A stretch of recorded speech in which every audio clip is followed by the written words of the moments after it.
Good afternoon, ladies and gentlemen. Call the meeting to order. Welcome to those of you in the gallery this afternoon. I see that we've got some visitors today here with a purpose for sure, and we're delighted to have them, particularly given the weather conditions outside today. There was even some question as to whether or not we'd be able to hold our public meeting. I'm delighted that we're able to get that done, and everybody, as they say, is present. That's a good sign. An ordinary day. What was it? It was only a big boot day, right? One time. Well, the first thing on the order paper today, Council, would be the adoption of the agenda as it is presented. We're going to accept the motion to that effect. Councillor Ledwell moves. Councillor Aker seconds that. Are there any additions to the agenda not placed before us at this time? Any other additions? Usually something financial swirling around. Nothing at all. There is one addition for community service, but that will come out under the community services report. Okay. It's going to be new business?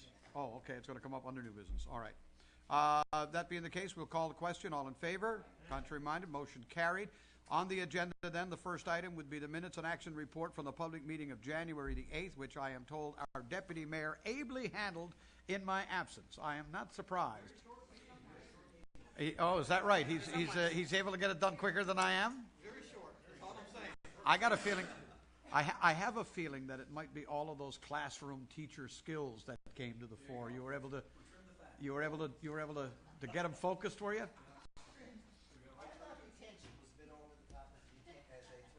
Detention was a little much, was it? Yeah. And anybody have to stay behind? Okay. First thing, the public council meeting again of January 8th. A motion moved by Councillor Stoyles, seconded by Councillor Tessier. Any errors or omissions identified in the minutes? Errors or omissions only? Hearing none, we'll accept it as presented. All those in favor? Motion carried. Business arising again from January 8th. If there's anything, I'd ask you refer to the number of the particular item. Any business arising? Going once, going 12, going twice, going 12, going twice. Yeah, I was just going to say, I want to say to MHA Steve Kent, we miss Paul here these days. Business arising. He has a. He could drag it out for 20 He could keep business arising going for a little while, as you know. Okay, hearing none, we will move on. Council, the first thing we're going to do today would be our proclamations and presentations. You will notice that, in actual fact, we have three different items under that category today.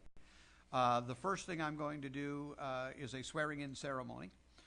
Mount Pearl has a new municipal enforcement officer, and as is become a tradition for us, certainly, is to have our new municipal enforcement officers take their oath of office and do it here at a public council meeting. I'm going to invite the superintendent to come up, our chief. We call him our chief anyway. We're going to get him to come up. We're going to invite John Tucker as well, who's our new municipal enforcement officer. If you would come up, John. And I'm going to ask you, sir, to administer that oath. Maybe you should go on that side, too, because that's going to be easier to do. Or we'll do it with this one, I think.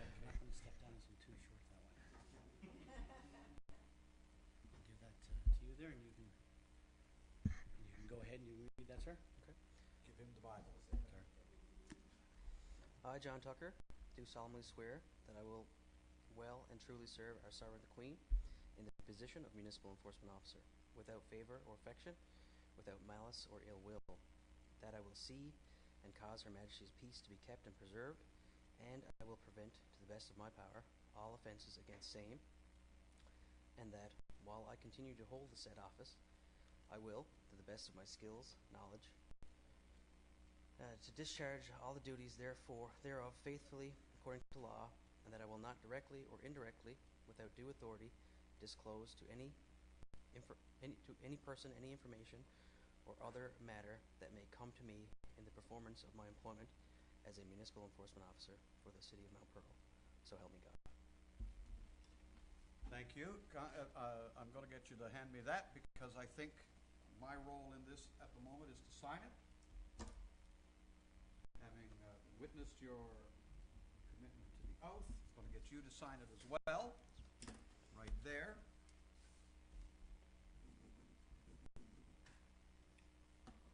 Okay, ladies and gentlemen, our newest municipal enforcement officer. Officer Tucker, congratulations. Thank you, sir. Welcome to Mount Pearl. I'm sure he's going to do great, right, Blair? He's going to be great for us. We Yes, got for sure. six officers now, right? That's correct, yeah. Wonderful. Okay, thank you very much. And no, that one's not yours. yours? That one's John's going some. Good try, John. That one's going to go somewhere else.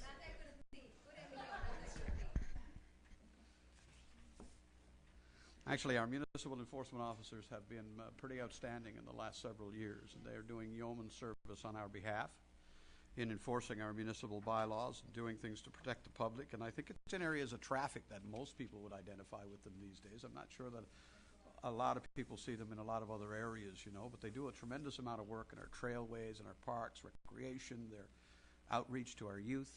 It's a pretty important position that they all hold. They do a good job of it. Certainly, Councillor Tessier, feel free. Yes, as Chair of Community Services, and of course, municipal enforcement officers fall under the auspice of Community Services, you're absolutely right. If somebody were to look at the annual list of the calls that our MEOs respond to, it would really be quite impressive to see the length and certainly the various commitment to the community that our MEOs make. So I share your accolades. I think that they do a great job. I think that the City of Mount Pearl is very lucky to have its own municipal enforcement team, and I know that other communities have inquired about ours because they would like to be able to mirror it themselves. So we're very lucky. We're glad to have John on board. I know he's going to do a great job, and certainly Blair's been doing a wonderful job leading our team as well. Absolutely. By the way, I really like those flashing new speed signs we've got up. They're neat. They're neat. Yeah. Did he come up with that idea? Did Tilly come up with that? Really, all on your own? Yeah, good. You came up with that all on your own? They're working well. God bless Google, right? All right. Well, we have another presentation to make, and then I'm going to be inviting our MHA for Mount Pearl North to come up here. He has some presentations that he wants to do as well. But first, a moment, if we could, to recognize one of our own. And we have a certificate of recognition here, a long service award, as it's identified here in our agenda today, and it is for Councillor Lucy Stoyles. This is from the Government of Newfoundland and Labrador, Councillor Stoyles, from the Department of Municipal Affairs, signed by the Honourable Minister of Municipal Affairs, Kevin O'Brien, and it reads quite simply, Lucy Stoyles, in recognition of 16 years of dedicated municipal leadership to the City of Mount Pearl as Councillor. I believe you were supposed to have received this in October, November, and unfortunately you weren't available at that time. So they've asked that we would do it here in the chamber, and we are honored to do so for one of our colleagues. So I want to present this to you. Congratulations, and with appreciation. Oh, we got to look this way, have we? Well, we got to prove to the minister we did this. Is that what's going on, Jason? Probably what it is. That's probably what it is. Thank you. Well deserved and well earned, Lucy. Well done. You've been around more than 16 years, though. Look, 17 years to 30th of April. Wow. Hey. No one will be able to argue that you don't have experience, Councillor. The third thing we're going to do, and as you know, we have some people in the gallery today, and we're going to take this opportunity to allow the Honourable Member for Mount Pearl South, Steve Kent, our former mayor and colleague, come on up north. Is he north or south again? He's north. I keep getting him and Paul mixed up. Mount Pearl North to come forward, and I get their districts mixed up, not them. Yeah, I get the districts mixed up. Somehow I think I should just say Mount Pearl, and then I'd probably be safe. I know that our MHA has been active in dealing with things like the Queen's Jubilee medals for the 60th anniversary of Her Majesty's reign, and he has some presentations to make. These are tremendous honors for some of the people in the gallery today, and we're going to turn things over to you. Steve, go ahead. Thank you, Your Worship, and good. No, we did that last time. He's not giving it up this time. No, you're not. I'm going to stay here. There's rumors about several people wanting this chair, but I have confidence that he's going to stay here for a long while yet. Bless you, my child. There's no doubt.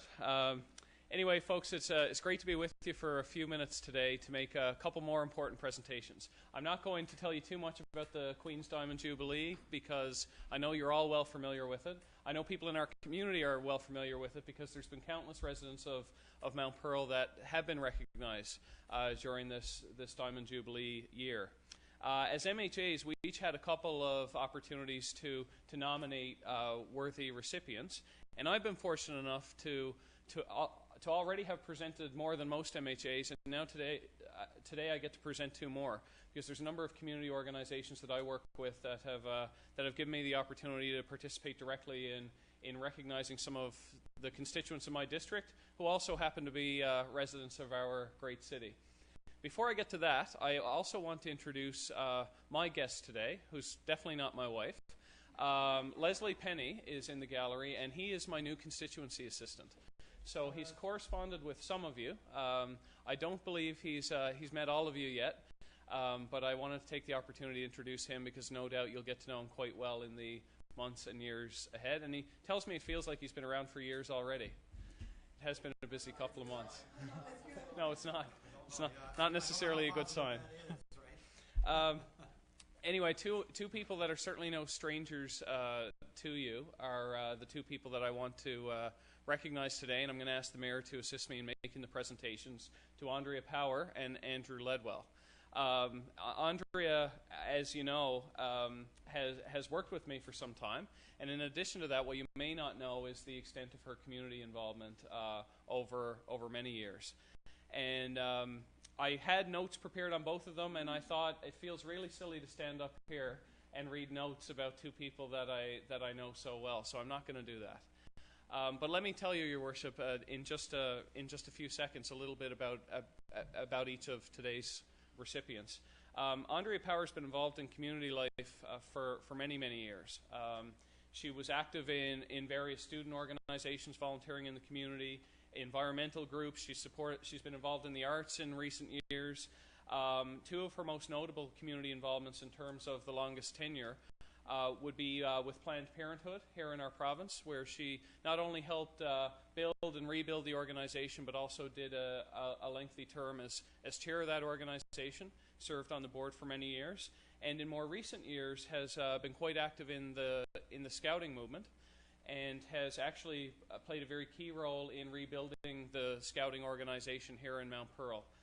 Over the last 5 or 6 years, it went from being almost non-existent to being one of the strongest groups in the province today. So it is for those reasons that I'm very pleased to call Andrea forward and recognize her contribution to her community, her province, and her country. I'm going to do this. Shall we step out front? Let's do that. I think we should do all of this out front. And I'll also be presenting a certificate which reads, by command of Her Majesty the Queen, the Diamond Jubilee Medal is presented to you in commemoration of the 60th anniversary of Her Majesty's accession to the throne and in recognition of your contributions to Canada, and it is signed personally by His Excellency the Governor General of Canada. And I'll ask the Mayor to present the medal. Well earned. Well deserved. Congratulations. Well done.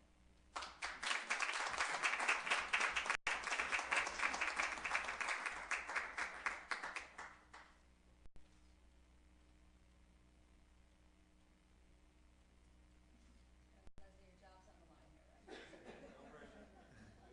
line here, right? You just better hope that she doesn't decide to run for council, but I assure you she is not political, so no worries. But I know her community involvement is going to continue for many years to come. The next person I want to recognize today is somebody you know even better, and that's your colleague, Councillor Ledwell. Andrew Ledwell's community involvements, particularly here in Mount Pearl, are too numerous to mention. He grew up in the community where he was quite involved in organizations like Scouts, school groups, many other youth organizations here in the community, and we had an opportunity to work side by side on anti-vandalism campaigns and crime prevention committees and many other things. In more recent years, you know well his involvement in the city prior to being elected, serving on Mount Pearl City Days committees, being chair of our Frosty Festival. He's a former Citizen of the Year here in Mount Pearl, has been involved in Special Olympics, continues to be quite active with the Knights of Columbus, was the group commissioner of our scouting group here in Mount Pearl, which is one of the reasons he's being recognized today. And the list goes on and on and on. And now he's now serving his community in a different way as well as a member of council. And I know he hopes to continue that for a while yet. So Andrew, for all of those reasons and for your contribution to your city, of course, and to your province and your country, I would like to invite you to come forward as well.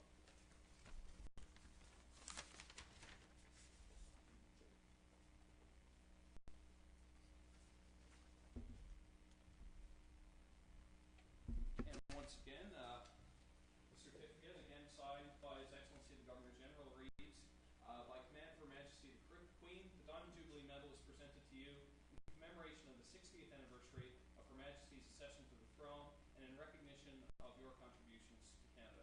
Congratulations.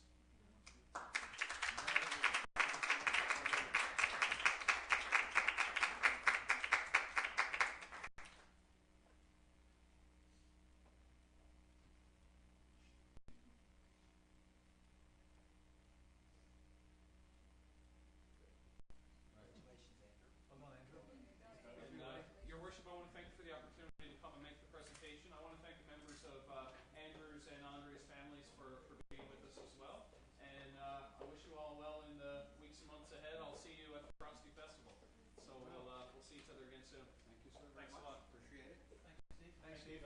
All right. See ya. Thank you very much, Mr. Kent. Let me just say very quickly how delightful it is to see that these kind of honors and recognitions are going to, in this particular instance, I'm going to say young people. Is that a fair comment for an old guy like me? You know, way too often these kind of awards have a tendency to go to outstanding long service to a community over an extended period of time. I think it's wonderful that when younger people who are still very actively engaged in the pursuits of both career and self-actualization and all the realities of what you want in your life, to be awarded is to be motivated and encouraged, hopefully, to do even more. So I really appreciate the fact that some young people are getting recognized in that category, and I appreciate that the quality of the young people being recognized in our community. You two young people are absolutely exceptional. Congratulations, well earned and well deserved. And I think Council would join me in seconding that little motion as well. Well done, everybody.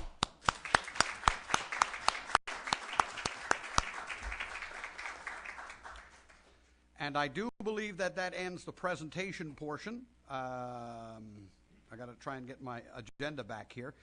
Correspondence, none to report today. By the way, if you guys want to scatter, you can. You don't have to bore yourself. You don't have to bore yourself to death here. And apparently, I'm not nearly as fast as the school teacher. Oh, Bonnie can handle it. She can handle it. Thank you, folks, very much. And again, congratulations. The next item, then, we'll move right into committee reports. We're going to call Public Works Committee first. Councillor Walsh, floor is yours. Thank you very much, Your Worship. I've been known to clear a room, but not usually this way. Not this quickly. Not this quickly. I just want to give you a little update, first of all, Your Worship, on the storm. I know you were enjoying a well-earned vacation during the storm, but on Friday, the 11th of January, we had quite a mess on our hands here. We had, of course, they don't call it Mount Pearl for nothing. We're at fairly high altitude, and we had winds at during that storm peak at about 111 kilometers per hour. And we received in a fairly short period of time, Your Worship, in excess of 50 centimeters of snow. Right from the get-go, I'd like to, again, because I've already sent congratulations through our director to our staff, I'd like to thank our crews for a phenomenal job. They worked throughout the weekend. By Sunday, quite honestly, and I know you referenced this earlier today in a press conference, but by Sunday, other than the fact that we had a fair accumulation of snow, you'd never know that we had 50 centimeters just 2 days before. So they did a tremendously good job. As we speak, we're having a little snow outside. This is not a storm by Newfoundland standards, but 15 centimeters of snow is expected throughout this afternoon and tonight.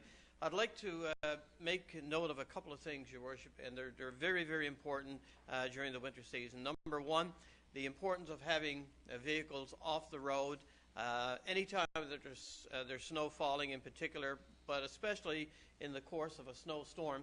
And of course, because our crews are working many hours after the conclusion of snowfall, it's important that vehicles remain off the street so that we can get the streets, and particularly in the main thoroughfares and school zones, all the sidewalks cleared as well. And we were able to do that without too much fanfare last time, but there are always some issues with vehicles that really do impede our operations. The second thing is we go through great pains and great expense, quite frankly, to get snow off the streets and main thoroughfares. And sometimes we have particularly private contractors clearing driveways and dragging snow back onto the street and onto the sidewalk. So again, it's fine. Many residents, particularly elderly residents, don't have the wherewithal, the resources, or the good health to tackle the snow, and that's understandable. But when the operators are doing it, they really need to have the right equipment with the push plows that can push snow into the banks and not just drag the snow into the streets, because it really does become a problem for our forces. So with those two simple reminders, we did, by the way, cancel garbage on Friday the 11th. The garbage collection actually took place on Monday, and Mr. Rantle, I think that went fairly smoothly. We had a double collection on Monday. Ours wasn't particularly late being picked up because I happened to be in the area that's normally collected on Friday.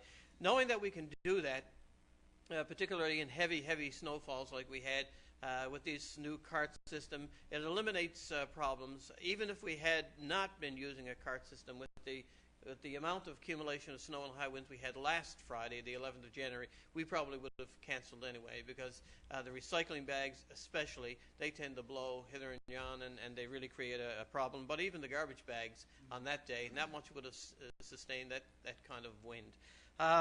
The second other item that I want to just mention briefly, Your Worship, no, there is no other second item, and that is in committee, so I'll deal with that later. A couple of things under other business. That's it for me, and there's no motion required for this. All right. Thanks. Thank you very much for the information. Any question or comment from Council? Councillor Stoyles? Thank you, Your Worship. I want to comment on Councillor Walsh's report, and no doubt the streets were certainly done in a timely manner and everything like that. One of the things I wanted to mention that disturbed me during the storm was the number of skidoos out around our streets. In my area alone, there was two, not only going up and down the street, but going through the parkways. I mean, it was unbelievable our municipal police is busy enough going around doing stuff in the middle of a storm and trying to keep the streets clear and everything, but apparently I spoke to other neighbours as well in other parts, other friends in other parts of the city, and they told me the same thing, that they had seen skidoos going around the city. And it was one of the worst storms we've seen, with over 50 centimetres of snow. So I mean, no doubt nobody was taking their cars out or anything, but there was skidoos going around. If it's in case of an emergency and they need to take a skidoo out, that's fine, but we have bylaws here in the city, and I would encourage people, especially on weather today, it's awful difficult to be out in a skidoo going around streets because if somebody's trying to get around, and I wanted to mention that, Your Worship. Thank you very much. Any other comments, Deputy Mayor? I did receive some compliments on when they were snow blowing. Some huge chunks of snow fell into driveways, and our staff members got out and actually cleaned out the driveway. So the residents asked me to pass it on. It was a very nice gesture, they thought. So. There's no doubt about we work hard at this. Mount Pearl has a reputation for having probably some of the finest snow clearing, certainly in the region, without doubt, possibly in the province, I'm not sure. And it's a reputation that we hold dear and we try and protect all the time.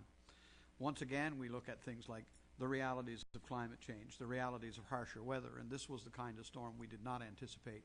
And you can't help but think that one has a cousin like Igor has a cousin, somewhere down the road, I think in a longer-term strategic sense, the city of Mount Pearl, to maintain that reputation and to maintain that posture of readiness, we're going to have to sit down and do a little strategizing about how we go about addressing an issue of that magnitude. One of the biggest problems is that there is an expectation on the part of our residents about how we clear snow.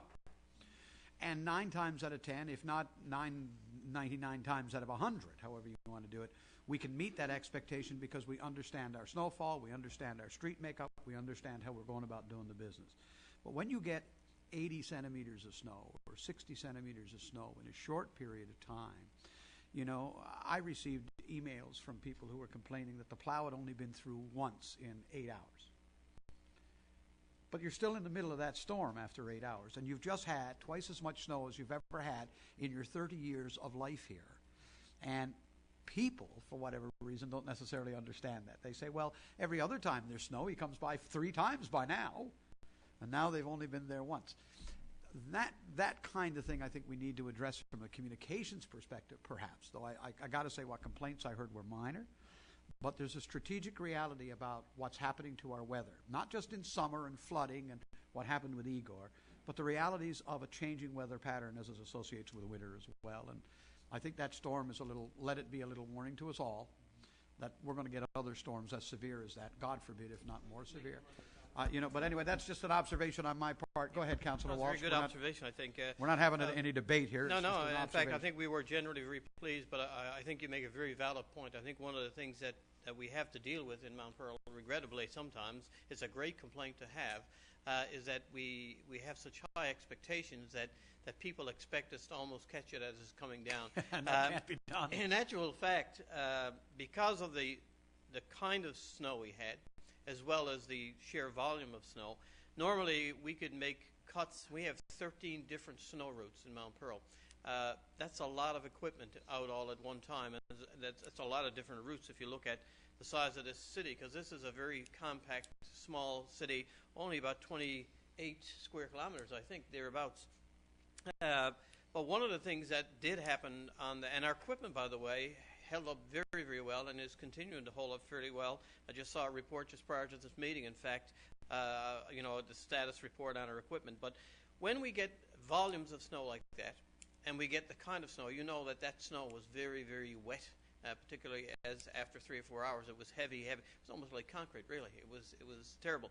We were down to about 8 hours, I think, getting through the routes then. So instead of 4 to 6, we're down to 8 because, I mean, the equipment is really suffering. And you're moving slower. It's really hard to push it. And the loaders are having to do most of the heavy work on the side streets. And and people, your point is very, very well taken. People have to understand when you get that much snow and that kind of snow, you can't do it in 4 hours. You can't do it in 6 hours. I mean, we were on average about 8 hours in each of the routes, and one wasn't a whole lot different from the others. And the staff do a tremendously good job of doing little debriefings following the storms, and they have all kind of statistical information as to how they handle, how much time they took to clear the routes. But I think you hit it on the head. It is the expectation that we have, and at times like severe conditions like that, you just can't meet that 4 or 5, 6 hour standard. One last point, Your Worship. Yes, Deputy Mayor. I go know ahead. that further to Councillor Walsh's point, some streets in the city are just narrow by nature. I know I received some calls from the same resident on Oxford that they had a very narrow path going down through, and it was Oxford, Lancaster, in that sort of area. And once the snow died down, I got out, say, early Saturday morning, and there was just physically no space for our equipment to. I mean, they had piled it up as high as they could possibly pile it, and the only way is to get it out of there by snowblower or by trucking it. And I tried to explain that to the resident. We can't do that in the height of a storm. So we make the one cut, and then we go to the main arteries, and then we go back and we clean up when we can. But just the nature of some of the streets, the one-way streets that tend to be narrow, and the front lawns are narrow. I mean, the physical space. I think our crews did a great job getting the snow off the road in such a timely fashion. And the points made here are, Councillor Walsh hit it on the head. The expectations are so high, we're almost spoiled now, and that people expect to get out and get on their routine, within an hour after storm. But this was an exceptional storm, Your Worship. All right. Okay, Councillor Tessier. Sorry, we're on it now. So, We know that we received a complaint, and this is something that's not new, and it happens, I don't know about very frequently, but frequently enough. People who are in the height of a storm, when we have a lot of snow, can sometimes clear the snow out into the street. And that, of course, is against our regulations. That is a ticketable offense. That is something that we have to strongly discourage people from doing, because it can impede, well, not only snow clearing, but emergency access on that street as well. So that's just another reminder to the residents, for the safety of everybody, for the safety of the people on their street, and certainly for efficiency with snow clearing, to not push the snow out onto the street. Absolutely. Absolutely. Thank you. I'm going to, I see Mr. Randall waving a finger at me. Go right ahead. Floor is yours. I think I certainly appreciate and acknowledge the concerns raised, Your Worship, in relation to our state of readiness. I was very proud of our team at Infrastructure and Public Works and the response. Amen. 52 centimeters of snow is, by any standard, a very extreme event. I mean, I've spoke to my colleagues around the region. They all express the same thing. 15 years, 20 years, they haven't seen a storm of that size. We had reports throughout that day as well. We were getting drifts in the order of 2 to 3 meters on certain main streets in the city of Mount Pearl, and our crews managed to push through those, keep the roads passable for emergency vehicles during the height of the storm. I thought that kind of response was our main focus, to keep main streets open, emergency access, keep the city passable. That was our drive, and I really think that our team really brought together that mission, and it was our task. We accomplished that. Absolutely. Absolutely. Quite agree. Quite agree. Can I have a follow-up to that? One follow-up to that. Councillor Aker. Thank you. No, and in further to what Director Antle was saying, I remember having a conversation that day, and you talked about one street not getting plowed within 8 hours.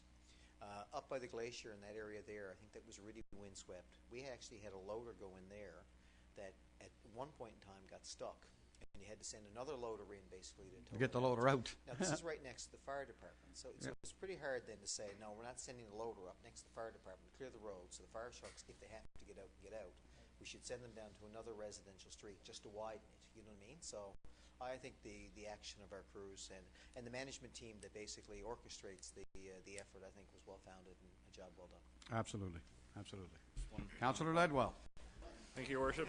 Everyone's going to... So has everyone now officially kicked this ball? Well, I didn't want to be left out. I just wanted to extend kudos to the team, to Director Antle, and all the staff, of course. I think we handled the storm as best as we possibly could. You know, all of the points around the table this evening are very well taken, and that, you know, we had to ask residents to sort of engage with a little bit of patience, and you know, we tried to do what we can in terms of doing the snow clearing and preparing for the storm and actioning during and after the storm.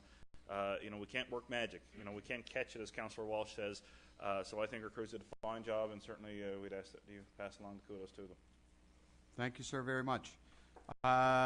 We are going to move on, and with leave of council, I'm going to jump around the agenda for a moment. I'd like to call up planning and land use first, at the request, I believe, of the chair of the committee, and at the request of our CAO. So if everybody is content to do that, I'm going to call on Councillor Aker to do planning and land use first. Yes, thank you, Your Worship.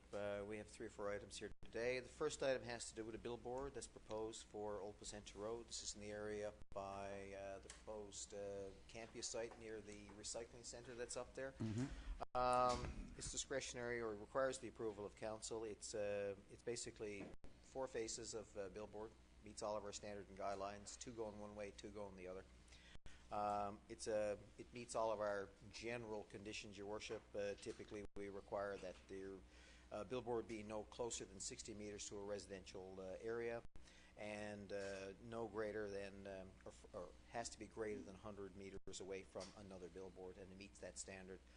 The department and the committee have reviewed it. We see no issues with it, except for some minor technical procedural issues, which you see in the recommendation. So I'd like to move that we will that a development permit be issued to EC Boone to put the billboard there at Old Placentia Road, and I so move. Moved by Councillor Aker, seconded by Councillor Ledwell. Questions or comments? Hearing none, we'll call it. All in favor? Contrary-minded, motion carried. Let the minutes recognize that Councillor Stoyles abstains. Well, doesn't vote. I'm not sure. I'm not sure she's allowed to actually abstain as such. There's a conflict of interest, so she's declared conflict of interest, can't participate in the vote. Sorry, carry on. Yes, thank you. Next item, Your Worship, is a pre-application inquiry as it relates to 28 Mount Carson Avenue. And I'd like to recognize a lovely couple who are here in the chamber today. Thanks for coming, guys. They are the people who are made the application, or the pre-application inquiry, about developing the land on 28 Mount Carson. Generally speaking, in my short time on council, we've always limited the number of incremental accesses off Mount Carson Road. We've always done that in accordance with a subdivision plan that we have in place. We've been very consistent, and we feel also as a council that we have to be aware of precedents that have been set in the past, and we can't just go willy-nilly, let's say, approving one and turning down others. And we've had many of these, like I say, in the past, even in my short time, and we've always turned them down. There is an approved subdivision plan to access this particular property off Macroom Place. And sometimes there are options in terms of developing the land on Mount Carson Road, but what we ask any proponent to do is to ensure that they don't increase the number of accesses. And of course, the reason for that is safety. There's a concern about safety. It's a heavily trafficked road. It's a minor arterial road here in the city. It's not meant for general neighborhood use. It's meant to basically, pardon the pun, truck our vehicles from one end of the city to the other in the course of business, work, and pleasure, right? So on that basis, we respectfully decline to approve the application, and I hope I've done a good enough job explaining it, but it's primarily due to safety reasons as well as due to the precedents that we've set in the past, and we really can't see treating this application or pre-application, your inquiry, any different than any other application or pre-application inquiry that came in the past. And I'd like to move I guess we'll move that as a motion, Your Worship, just to enter it into the record. Motion is moved and seconded that the application be refused on the basis of prohibiting further access on the Mount Carson Avenue in keeping with the approved comprehensive development scheme for the area. Anybody with a question or comment? Councillor Walsh?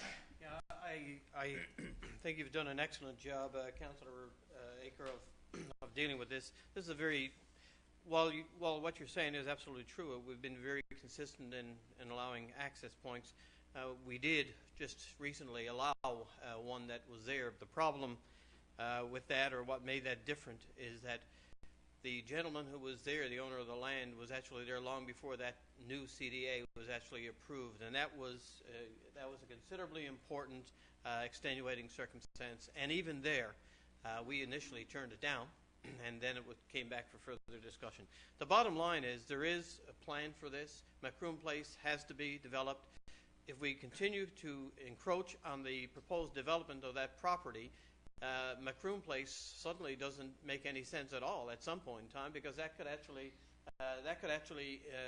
encroach on what would substantially be 3 of the building lots that would comprise Macroom Place. It's really difficult when you have to face a couple that want to build a home and want to build it in a particular location. But we have, as you say, Councillor Baker, we've been consistent in not allowing that, with the one exception, and the only reason for that. The rationale was fairly strong in that case, although, as I said, we initially talked about turning it down. It was that because the resident was there long before the CDA was developed. We can't have access off Mount Carson Avenue. It simply doesn't make sense. If the majority of the people of Mount Pearl, and we don't operate by plebiscite, they would overwhelmingly support not having access there.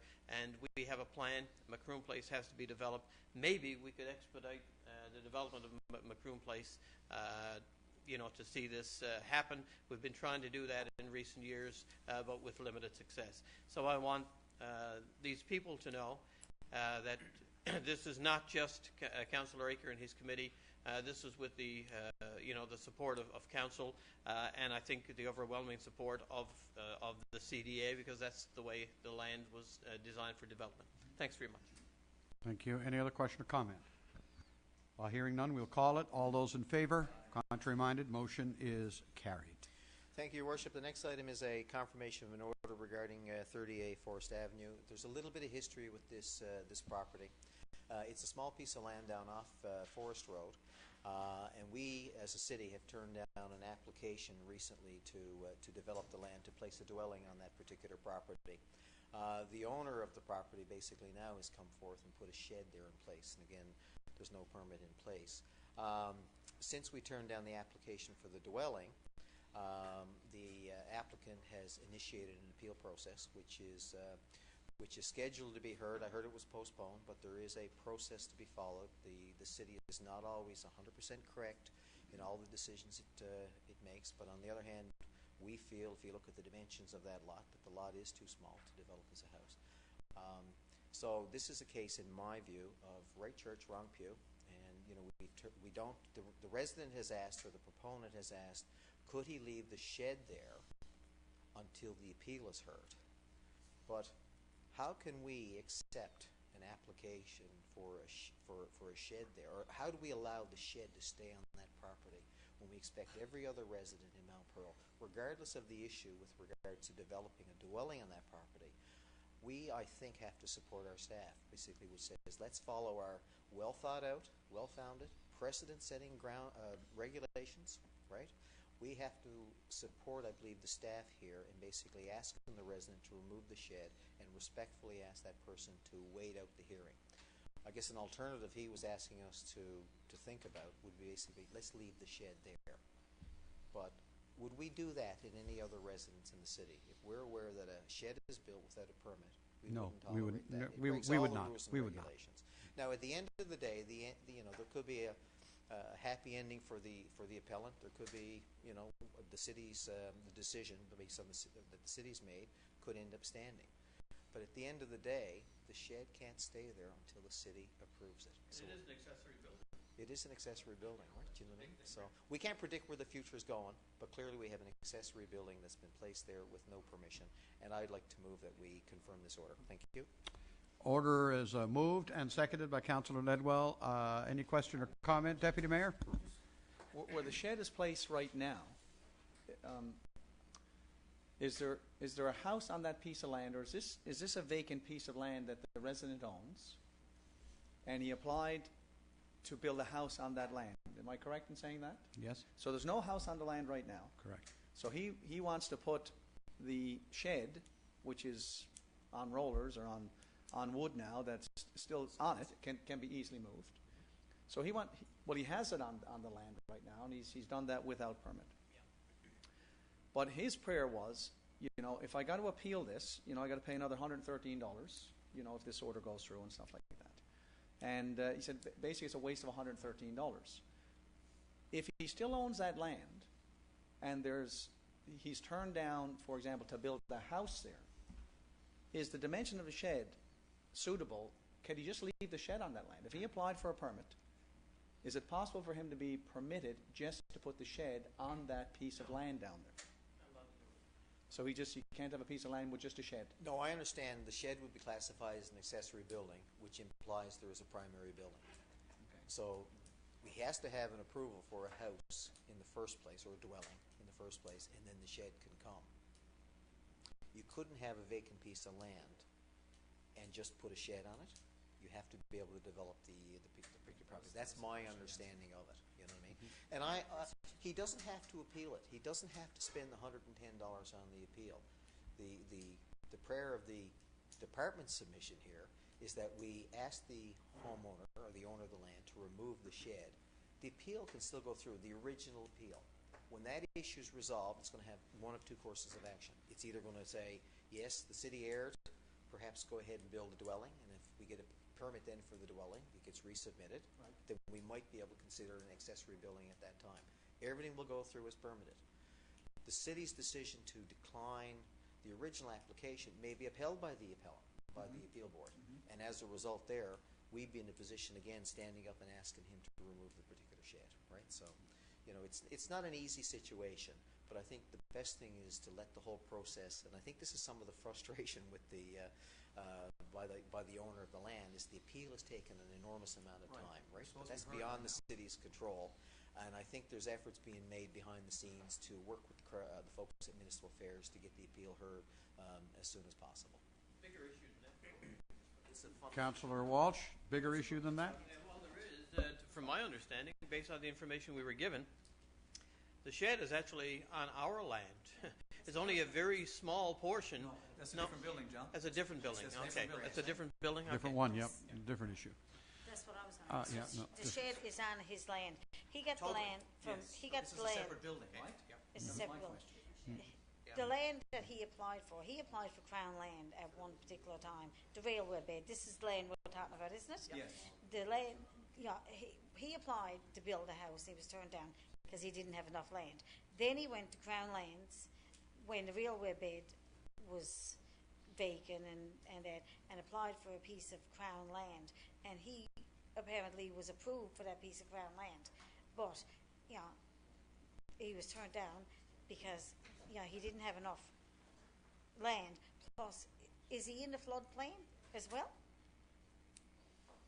At 34th, Yeah, is he in the floodplain? I I'm not sure. understand he was in the floodplain, A or portion part of that- a portion of the Of land this was piece, in, this land, a portion of that, I understand, is in the buffer for the floodplain. is in the buffer for the Right. floodplain. The And neighboring house, which happens to be owned by a relative, the city has purchased that particular piece of property, including a house as well as a garage. And I think that's the That's the issue. one. The question is, does some of that garage spill over from the city's property now, which it purchased off the resident? Does a little section of that spill over onto the piece of land owned by this particular individual who also happens to reside in Mount Pearl? You know? A little bit of it may, yes, that's right, yeah. I think the bottom line on all of this, Councillor, is the recognition that, somebody who builds a structure in the city of Mount Pearl without permit, I don't care if it's your father, right, to actually engage in participating and taking an action without permission of the authority, which is the local council. And to build a building without a permit, you tear the building down. To put a shed on a piece of land without a permit, you move the shed. And I agree with you, the appeal on whether or not he will or will not be allowed to build a residential property on that land to be heard by the Regional Appeal Board, while it's a separate issue, it directly connects to that. So in the interim, I would join you in arguing, no, you must move the shed. No question. In my view, that's where I am. I don't know. Anybody else got a comment? So I'm going to, I guess what I'm saying is I'm going to be supporting your motion. I'm assuming all of council will. Yeah, I can't agree with you more, Your Worship.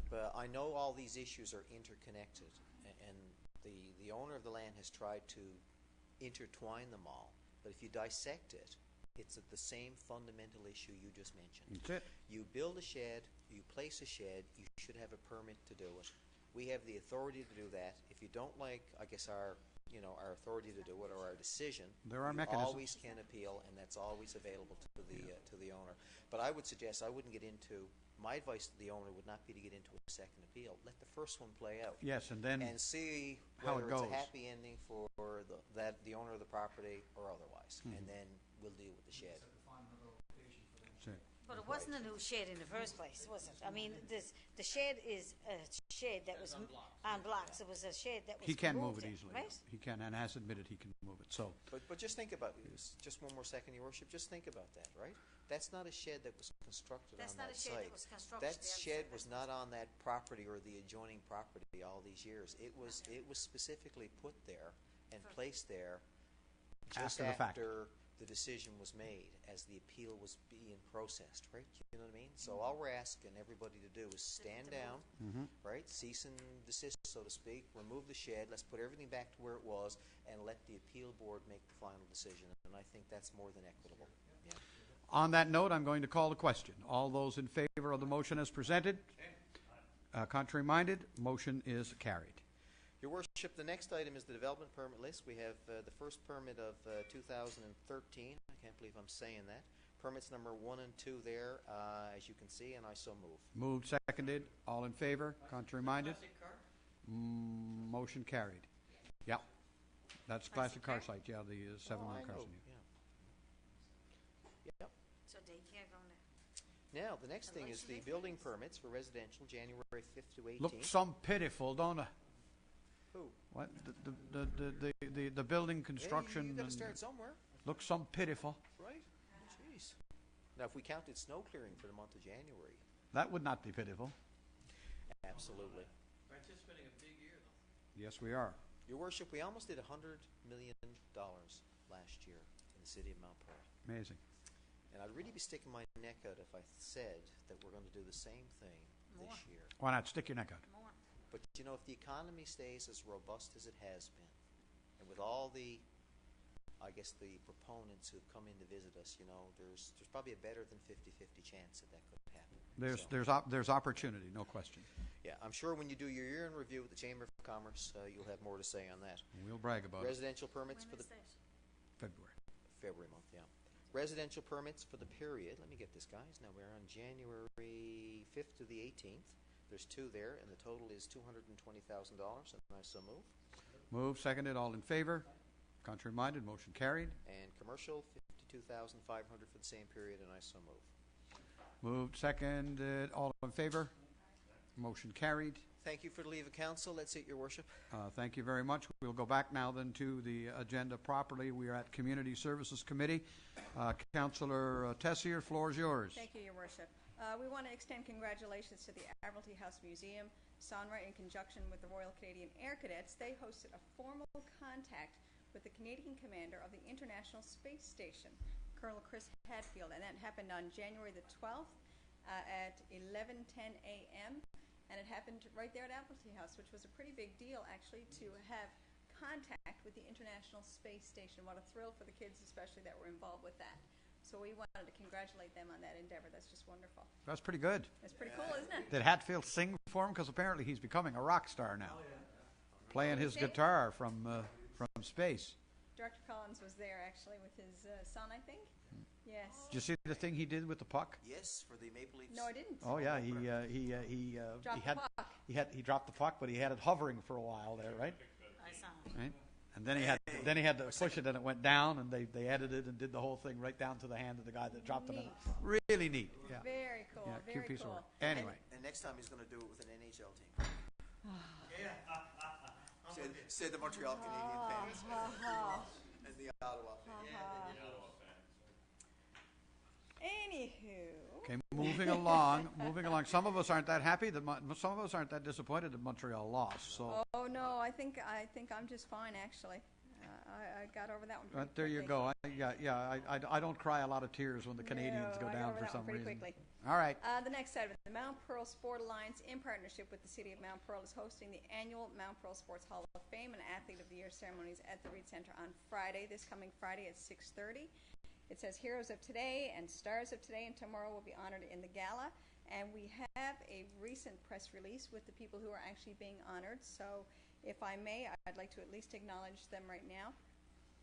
Well, I've got it right here. Oh, I got it all blown up. This is the beauty of the iPhone. Terry Ryan Jr. and Julie Fiander are being inducted as athletes. Ralph Neal as a builder, and Andrew Moist and Brian Cranford in the athlete builder category. And the Mount Pearl Senior High boys basketball team from 1992 to 1995 is being recognized in the Mount Pearl Team Honor Roll. That's very good. Go Huskies. That's very good. Yes, as you see, I mean, we all recognize the names. You could feed the deputy mayor with a dustpan there. What's going on? Got a big wide smile. Represent Mount Pearl Senior High. So, I mean, we all recognize all of these names, and we're all very proud and continue to be very proud of the contribution that they made to our city, and of course, still do. They still do. So they make us very proud to be from Mount Pearl. Tickets for that event are $25 single, and they can be picked up at the Sport Alliance office or by calling 748-6489 or for emailing them, and you can certainly get their email address on their website. So Councillor, we're also going to host a reception ahead of the Athlete indeed. Awards again this year, same as we did last year. And I believe we're doing that here as well. Is it? Are we not? Yeah. That's the intention. Perfect. Yeah. That's a That great really night, went over actually. well last year. Yeah.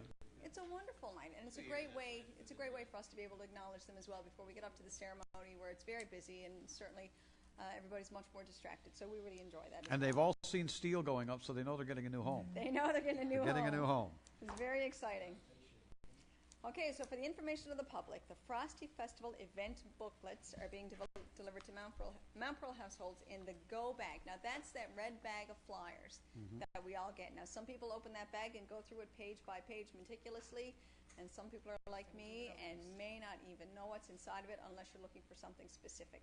So this week, we're asking Mountain Pro residents to look for this booklet in their go bag.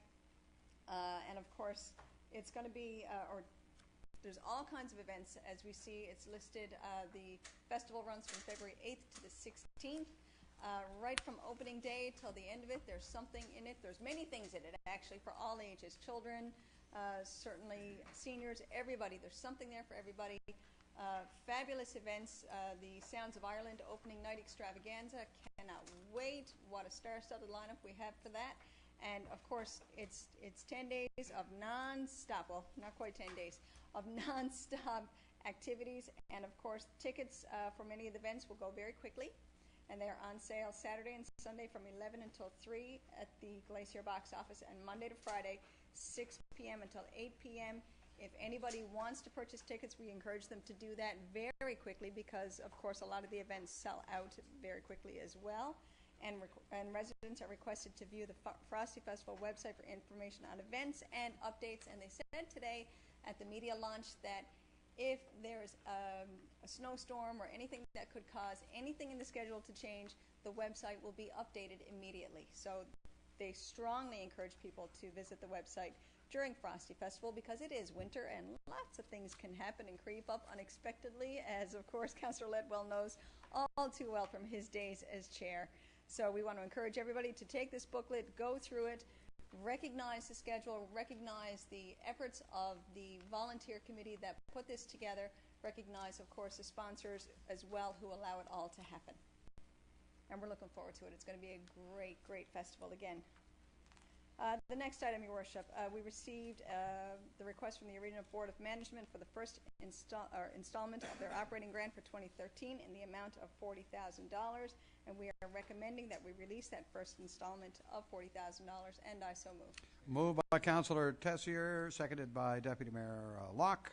Question or comment? All those in favor? Contrary-minded, motion carried. We received a request from the Frosty Committee for their first installment of their Frosty Festival operating grant for 2013. It's necessary to advance 50% of the funds in the amount of $15,000 for ongoing operations of Frosty 2013 as part of their approved operating grant of $30,000, and I so move. Moved, seconded, all in favor? Contrary-minded, motion carried. And finally, recognizing the city's contribution to the operation of Admiralty House Museum and Archives, it's necessary to release the first installment of their 2013 operating grant. We're recommending that approval be granted to release the first installment of $20,250 to the Admiralty House Board of Management, and I so move. Moved, seconded, all in favor? Contrary-minded, motion carried. And that's it. I thank you very much, Councillor. Corporate Services Committee, Deputy Mayor Locke. Thank you, Your Worship. Just two quick items here. The first is a tax deferral for a low-income earner. The roll number is outlined there, and we're recommending approval to defer the amount of $452.14, and this is in accordance, again, with Council's policy for low-income earners, and I so move. Moved by the Deputy Mayor, seconded by Councillor Aker. All in favor? Contrary-minded, motion carried. Next, Your Worship, are the invoices for Council approval. You can see there's 11 outlined there. Totaling $739,262.02, and I move that these amounts be accepted as presented. Moved and seconded. Question or comment on any of the invoices numbered 1 through to 11? I would say have a glass of water, it's free. Have a glass of water, it's free. What one are you pointing to and being somewhat facetious? Oh, the $184,000 for water for the month you're talking about? Yes. Oh, yes, very good. Call the question. All those in favor? Contrary-minded, motion is carried. That concludes corporate services. Moving to engineering services. Councillor Ledwell, if you would. Thank you, Your Worship. Begin this evening with our favourite topic, of course, that being the multiplex that was referenced earlier. And as you say, Your Worship, it's starting to look more like a building each and every day. There's steel going up there. The erection of the steel started early this month. So sooner rather than later, please God, we'll have a multiplex out of all that up there. Is that what that's going to be? That's what that's going to be. I thought it was just a massive hole in the ground.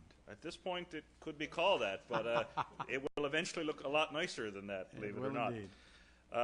Currently, there's poles and lights that have been installed up in the Phase 1 parking area up adjacent to Olympic Drive, and of course the barricades around the light bases have been removed. So that parking lot up there is available for the use of the public now when attending events up at the glacier itself and both rings 1 and 2. So that is available for the use of the public. Of course, the mechanical room foundation work is ongoing, as well as the foundation work around the fitness center. One aspect of the project that is completed is the foundation work around the lap pool. So we've got one of our pools completed, and the 2-lane lap pool that's going to be housed in the facility, we're hoping to have that completed by the end of this coming summer in 2013. Of course, the webcam is operational on the website, as mentioned, and certainly residents can check out the website for updates on the progress of the multiplex itself. You keep putting that in, the rub it in, right? Because I sucked about it. So now they just keep putting it in. Right? Want to make sure that people know where they can go for multiplex information. The camera is working. It is working, indeed.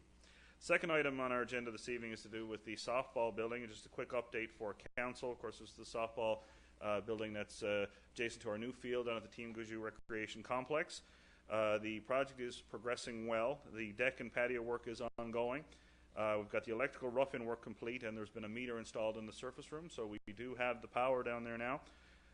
Mechanical paint, plastering of both floors, and the framing is ongoing. The good news is, to summarize all that, is that the project is still on target to be completed by early spring, and certainly it'll be ready for softball season. There's no doubt about that. It's going to mean some significant changes in how some of our summer recreation program is going to happen as a result. It's kind of vital it gets done, so it's a good report to know it's going well. Absolutely. The final item on our agenda this evening is to do with the Glacier Arena expansion. There's a change order that you'll see included in the package this evening. Basically, our Engineering Services Committee has reviewed the enclosed change order. It's in the amount of $3,500. It's for additional work and materials that were expended while the contractor was investigating a leak around the fluid cooler.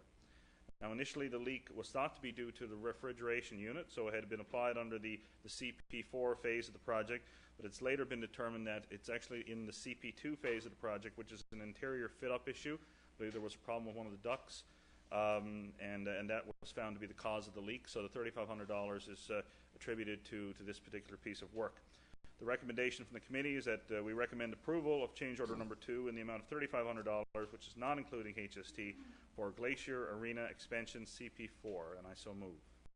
Moved, seconded. All those in favor? Contrary minded? Motion is carried. And that's it for us, Your Worship. Thank you.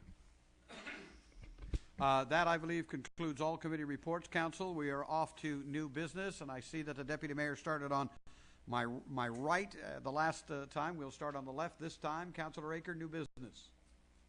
Thank you very much, Your Worship. Just 2 items. I want to throw congratulations to, I heard from the people at Campia the other day. There's some message I got. But anyway, the 2013 Blizzard Invitational was held down to Cygnus Gymnastics out in St. John's. And we have several people here from Campia that were determined to be the all-around champions, and they basically swept the podium in terms of all-around, right, you know? So just bear with me. I want to mention their names. Abigail Mitchell in Level 1 Junior, Haley Carlson in Level 2 Cadet.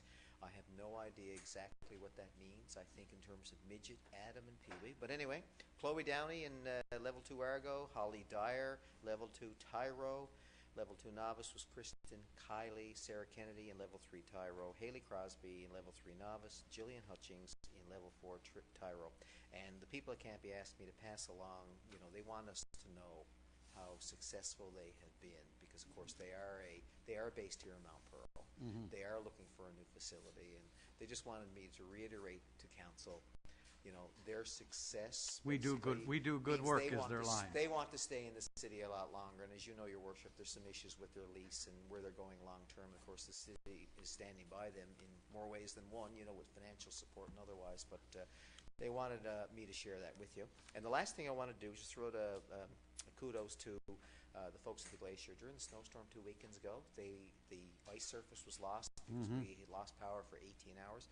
They had that rink, or that ice surface, back up and running Thursday, right? They did a fabulous job reacting to that, getting on it, and you know, there's nothing that they could do to control the shutdown. They handled the communications piece, I thought, really, really well, via the arena board, via the Skating Club and the Minor Hockey Association. So to Michelle Rideout and the entire crew up there, Director Collins, if you wouldn't mind passing that on, I think they did a fabulous job. Thank you, and that's it, Your Worship. Thank you very much. Councillor Tessier? Yeah, I want to echo Councillor Aker's sentiments with the Glacier staff as well. I mean, we were all keeping a pretty close watch on that, and I think getting it up and running, I think probably before expectation, was, a testament to the work ethic and the commitment, of course, by our staff. Couple of sad notes. As we all know, Mayor Kevin Butt passed away recently, very unexpectedly. I think, along with most of us, I saw him recently and was quite shocked to hear the news, very shocked. So I'm sure that we will very appropriately, if we haven't already, acknowledge his passing to the council in Flat Rock and certainly to his friends and family, because it was just really staggeringly shocking, to be honest. But anyway, our condolences to his family and certainly to the council in Flat Rock as well and the community. And also, Alexander Piercy, who was the original founder, I suppose, of Glendale Gardens, passed away recently as well. I know his daughter Donna is still continuing to run the garden center over there, and Mr. Piercy, I believe, was sick for some time. But he also passed away. He was 86. Yeah, 86 years old. And I tell you, he was known for, obviously for his vast knowledge in the horticultural industry, but he also helped a lot of people out who were just starting off. There's a lot of people who have gardening centers now that used to go by and see him for his advice.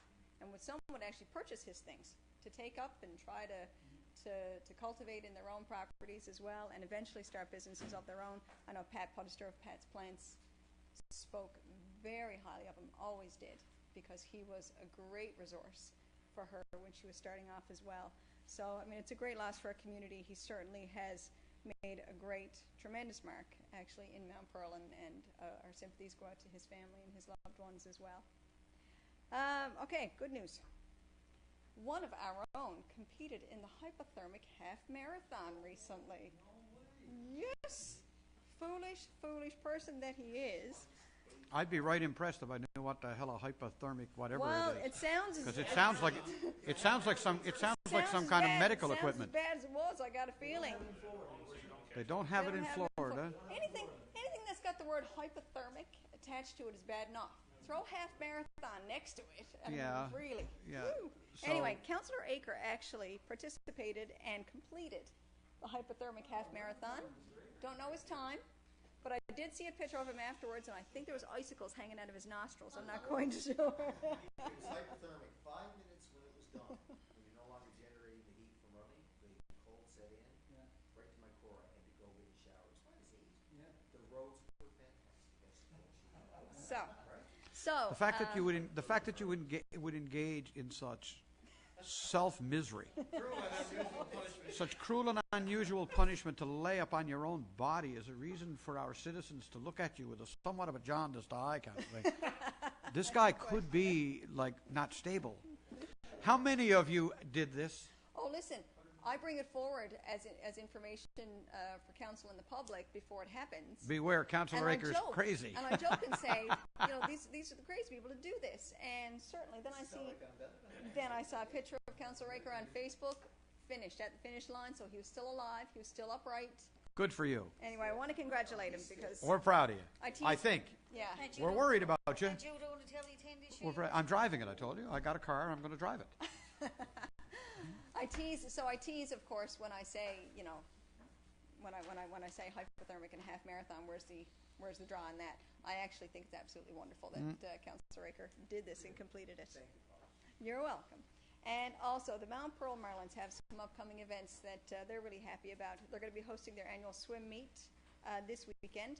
It promises to be a great event for their swimmers with lots of great racing. Sessions are Friday evening, Saturday morning, and evening, cluing up later Sunday morning with the meet's top achievers being presented. And, of course, everybody's encouraged to stop by and see our swimmers in action.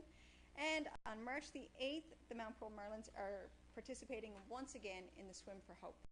And the Swim for Hope is a big deal around this province. Money is raised, go to the Dr. H. Bliss Murphy Cancer Center, which, of course, everybody knows is a phenomenal cause. This year, they're stepping it up a notch. They're looking to include a community corporate challenge. So, individuals and businesses can participate in the event. You don't have to be a strong swimmer. How many to a team? I don't know, probably 4. If I'm not mistaken, a relay is 4 people. Oh, I would swim. I would too. Oh, gosh, yes. I will watch you guys drown. Not a problem. I will be your coach. I will throw you the stones. But they're encouraging, of course, businesses, communities, individuals, or community groups and individuals to sign up. If they don't have a team, they can just say, I'm interested in being on a team. They have to raise some money, of course, for this worthy cause, and then show up and participate. Further details, of course, are available through the Mount Pearl Marylands, but we'd encourage anybody, if you want to raise some money for a phenomenal organization and you also want to support your community, support the Marylands, and have some fun in the process, Go swim. this is the way to do it. And that is Thank it, you. Your Worship. Deputy Mayor Locke. Thank you, Your Worship. I first want to start off just congratulating Councillor Aker as well for the marathon that he ran. He checked his time, but apparently his watch was frozen at the end of it, so that's why he didn't know what his time was. So I did see the people. I was out making my rounds in my heated van, however, and I did pass St. John Ambulance a couple of times. So I didn't see you particularly.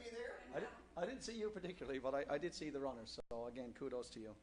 And speaking of Mr. Piercy, that passed on, I have fond memories of him. I visited his greenhouse a couple of years back, and he was just such a wealth of knowledge. He was explaining to me all of his tomato plants he grows from seed.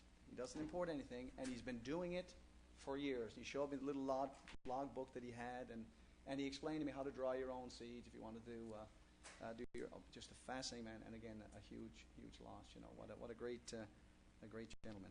On some other sad note, Your Worship, I would like to extend my condolences to the McLennan family.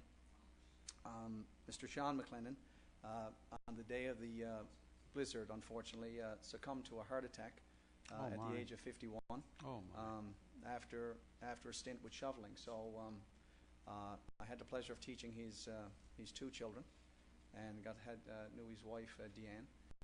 He came in from shoveling and within short order had passed on. So yeah, Not aware of it. was No, I was tragic. not aware of it. So again, I wanted to send out public condolences, and again, you know, just to remind people that you know, the snow, Councillor Walsh made reference to it. It was heavy snow.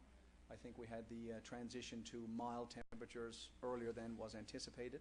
I know I myself was going to hold off, you know, until later in the evening to snow blow or clear it all off, let it sort of fall. But when it turned to rain, or mist as it were, I did get out a little earlier as well. So that was a shock as well, very shocking news. I know Mr. McLennan was heavily involved in the cadets, I think the Naval Cadets, and had a huge turnout at the funeral home. So again, Only 51. only 51. My condolences. He would have been You 52 know, on Valentine's Day.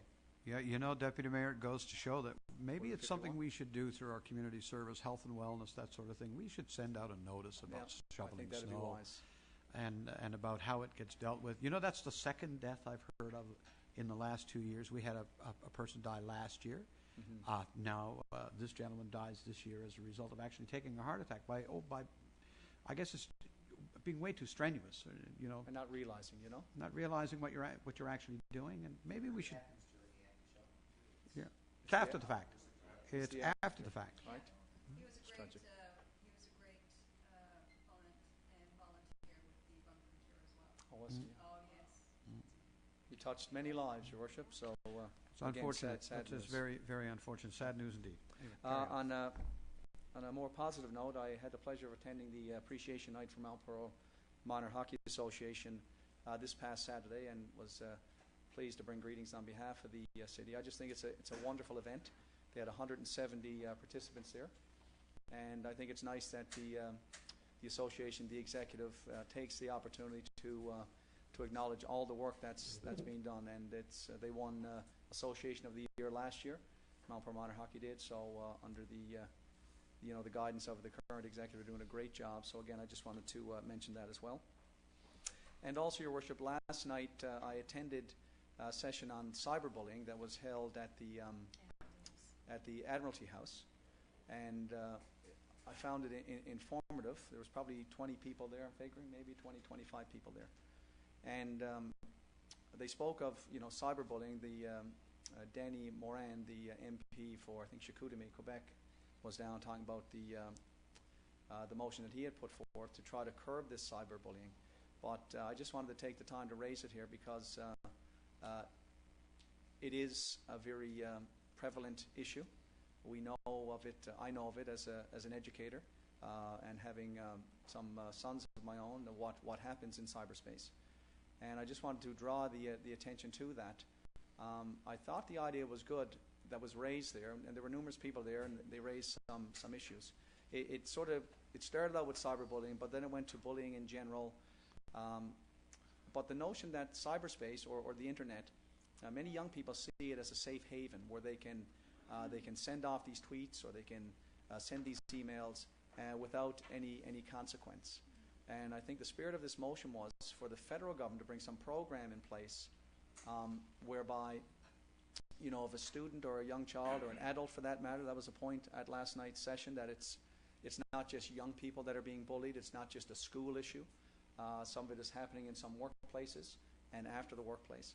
But the spirit of it was for the federal government, because it's their jurisdiction, the internet domain, as it were, if they could somehow have a website where people can, send information, where they can follow the IP address and there would be some follow-up. If nothing else, it will be there as a deterrent for people to know that, you can't do this without consequence. So I found it, again, quite interesting, and we had, some young people there speaking on some initiatives and some personal experiences. So I just thought it was interesting, and again, as a community, how you deal with it.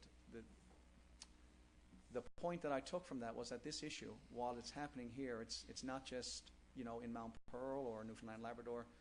This is an issue that they're grappling with, right across the province, right across the country, right across the world, actually. And there was a professor there, a doctoral student, Gerald White, and he presented some data that he had collected, on the instance of cyberbullying and the relationship or the correlation between cyberbullying and what he called social bullying or verbal bullying or physical bullying. And he had some stats there that were, they were alarming, actually, the incidence of it and just how many young children, are being subjected to this. And the point that was made was that years ago, bullying has always taken place, and that was raised last night as well. And the realization that you're not going to get rid of it entirely. But years ago, the bullying that did take place for the young people in school, it sort of ended at school because they could get on the school bus and they could go home. But now with this 24/7 social media access, they're getting it at school, and then they just can't escape it. They're getting it at home. So for some of these young people in particular, and that was the main focus last night, was that they can't escape this constant barrage of negativity and bullying. So I just wanted to highlight that. It is an issue here, and I like the spirit or the feel of how people want to put it on the radar, and it certainly needs to be addressed. And that is it for me, Your Worship. Thank you, Deputy Mayor. Councillor Stoyles? Thank you, Your Worship. I too want to pass along my sympathies to when you coming around the table. I had Mayor Butt and Mr. PSC to mention as well. I also want to mention Harry Martin passed away. Harry worked with the City of St. John's. He was killed in a tragic accident and with the Spey Line this past week. And Cookie and Baz Meany have been long-term residents of Mount Pearl. It was Cookie's brother that was killed. He was 54 as well, and it was a tragic accident, a freak accident, and our sympathy goes out to the family. Also, Your Worship, I wanted to come back to the snow, and of course, as we all do when a major storm happens, we all get complaints and calls and that, but what I want to mention mostly is our senior citizens, especially those living alone and in their own homes. We do have the snow busters through the community resource centre. We do offer, we have a couple of volunteers in the city that do it's more of a life safety pat. I know over the years I've put people's names in through the Seniors Independence Program because they work with the community services and there's an awful lot of seniors in their own homes that would like to be put on the list, and if they need to, they can contact Georgina down at the Park Place, and we can certainly add their name to the list. But there is an awful lot of people that would like just to have their driveway shoveled, but we only do a life safety pathway, and like I said, we'd certainly have an awful lot of, and it's called the Snow Busters. So it's only a matter of contacting Georgina or down at Park Place and put your name on the list, or contact any of us at council, and I'm sure we could make sure their names gets added to the list. And again, congratulations to Andrew and Andrea on the award tonight. Thank you, Your Worship. Thank you very much. Councillor Walsh? Thank you very much, Your Worship. When you were mentioning the Huskies team, I remember the Becketts and the Suleys, the two boys, and also people like John Coker, Chris Gill. They were, I think that record was 131 wins and no losses. It was pretty incredible, and I refereed a lot of their games actually, and it was a chore just to try to get up the floor, keep up with them. You know, they were a great team.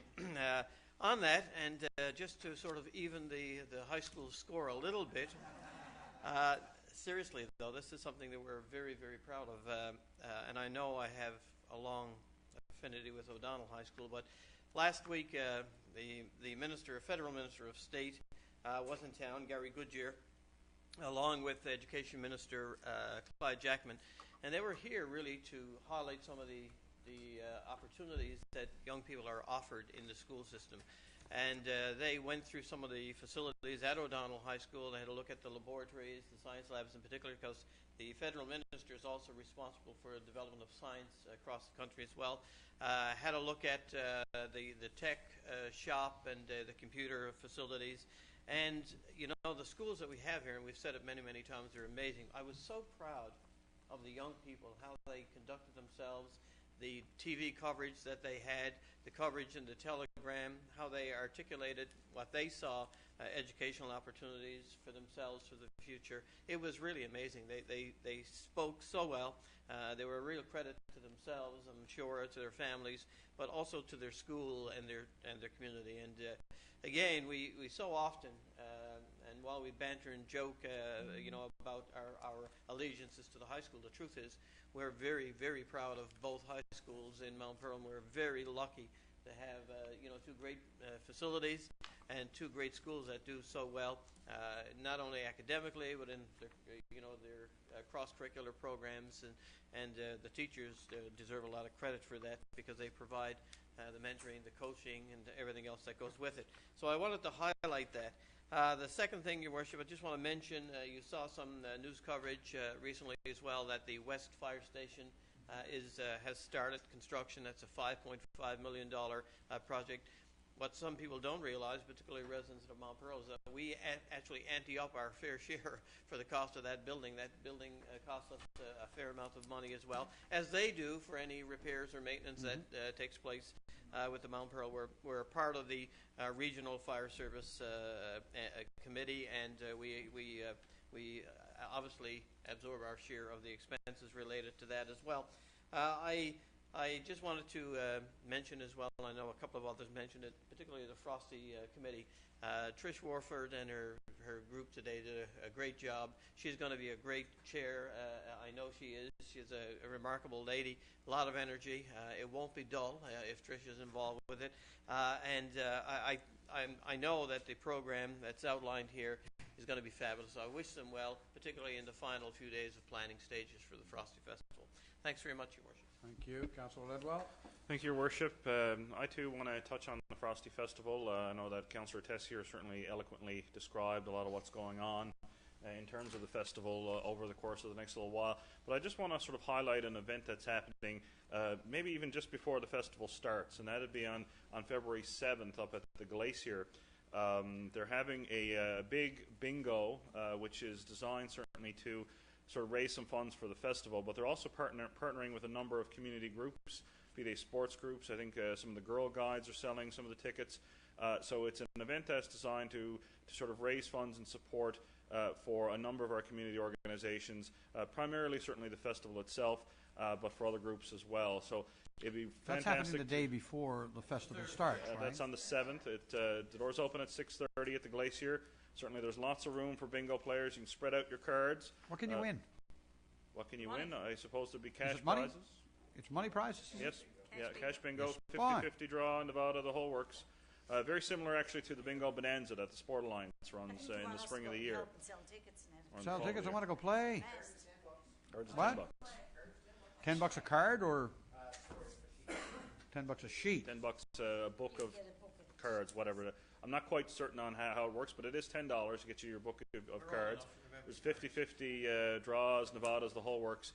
And seeing as how it's out there to support as so many community groups, I think it'd be great to see a large crowd at the Glacier on Thursday, February 7th. We'll be there, I hope. Absolutely.